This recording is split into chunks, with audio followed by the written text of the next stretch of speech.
afternoon I'm going to be presenting a webinar. It's a rerun of something I presented as a chalk talk at AWS reInvent back in November. Chalk talks are designed to be really interactive. The audience asks lots of questions, which was great, but maybe as part of encouraging the audience to interact, they don't record them. We are going to record it as a webinar this afternoon, and I thought it might be fun to show you some of the things that I'm doing to prepare for that webinar, so hence this video.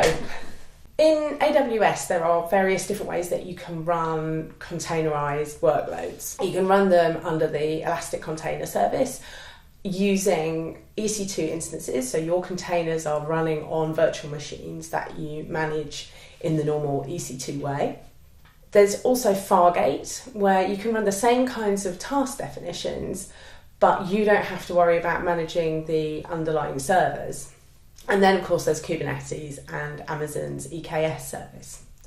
And what I'm doing in this chalk talk, or in the webinar that I'm showing this afternoon, is looking at how you can run the same containers in these different environments. And then also looking at some of the challenges that we faced at Aqua when we want to apply our enforcer that adds security to container jobs. And we had to come up with some different approaches for doing that, particularly when we don't have access to the underlying server. So in a normal deployment, a normal containerized deployment, you have access to the servers and you can install our enforcer on the server. And in Kubernetes, you can install the enforcers as a daemon set, so there's an instance running on every server. But in Fargate, things are different because you don't really have visibility into which servers are running, which containers are running on which different servers. All of that is managed for you, and it's a layer of abstraction for you. But as a consequence, we had to come up with some different ways of adding our enforcer. One of those models is to build the enforcer into the container job itself. Another model is to run the enforcer as a sidecar container that's inside the task definition. And so what I'm doing in this webinar is looking at these different approaches and looking at how we could add enforcement into all these different models. Although I'm talking about Aqua's enforcer, the same models could apply if you have other functionality that you want to apply to all or many of your containerized jobs. A great example might be something like logging, where you might have some kind of sidecar capability, and you could use these approaches to build that capability into every one of your containerized tasks, either building it into the container images themselves or running them as sidecar containers. And that's what I'm showing in this webinar. So I think I'm just about ready for this webinar. I've had a bit of a nightmare where at one point earlier today I had a load balancer with a whole load of listeners set up for all these different instances of Gotti, and I inadvertently deleted the load balancer, which was a bit of a nightmare because I had to set it all up again. So let me show you how I managed to delete that load balancer so that hopefully you can avoid making the same mistake as well. So here I am on the AWS page for load balancers, and I've got the load balancer I'm interested in selected. And here are the listeners. Now, these listeners can be set up for you automatically as you set up each service. So you can create a new service in Fargate or in ECS, and you could say you want it to be associated with this load balancer, and you can say which port you want listening that will get redirected. That traffic will end up getting redirected to your service. So that'll get set up for you automatically. But if you delete a service, the listener doesn't necessarily get deleted for you.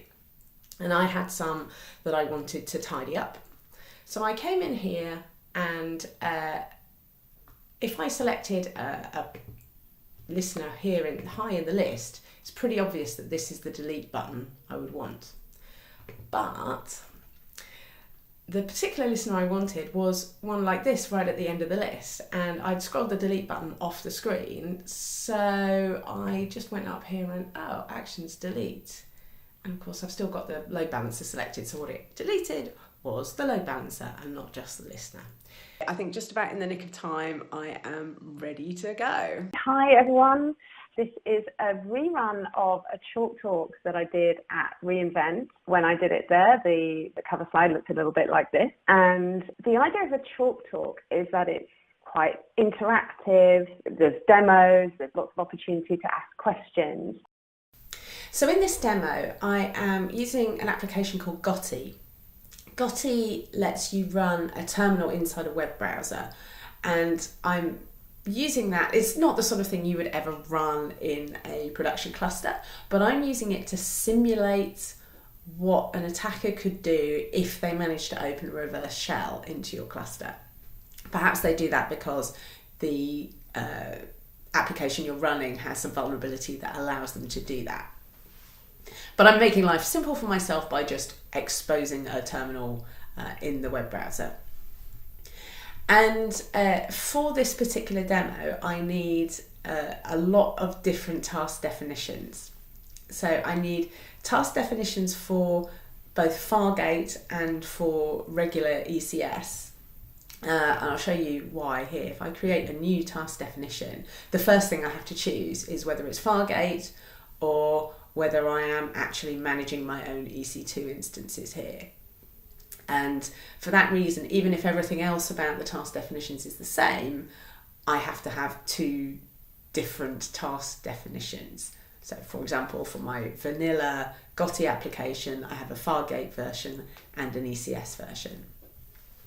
I'm just setting up a task definition for a version of Gotti running with the enforcer as a sidecar container inside the same task definition.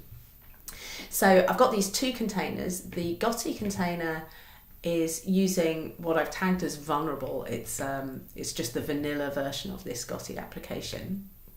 And I also have this second container here, which contains the Aqua micro enforcer.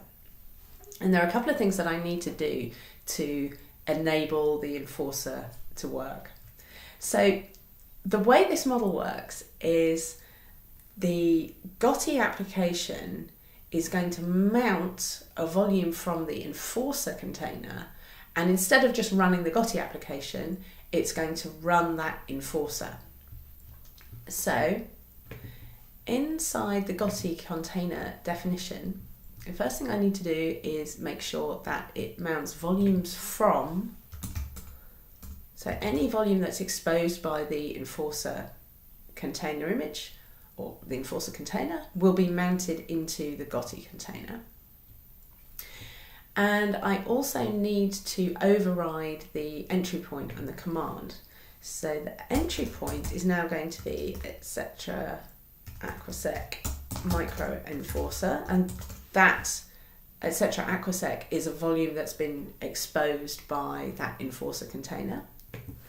And then the command we're going to run is just Gotti, and I want to allow people to run the bash terminal inside that.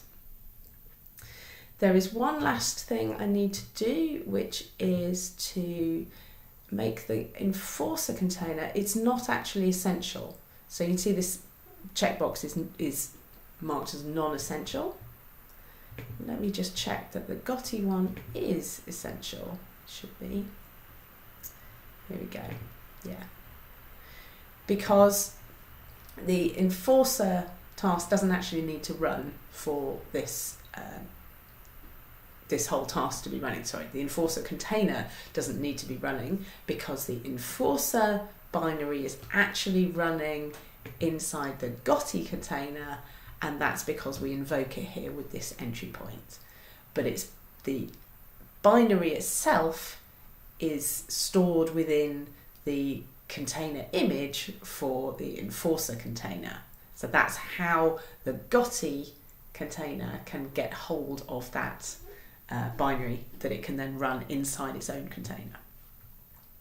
There are a few environment variables that I've set up to, for example, tell the micro enforcer where my Aqua server is and pass some tokens so that it's able to send and retrieve security profile information from the server and send security event information to that server.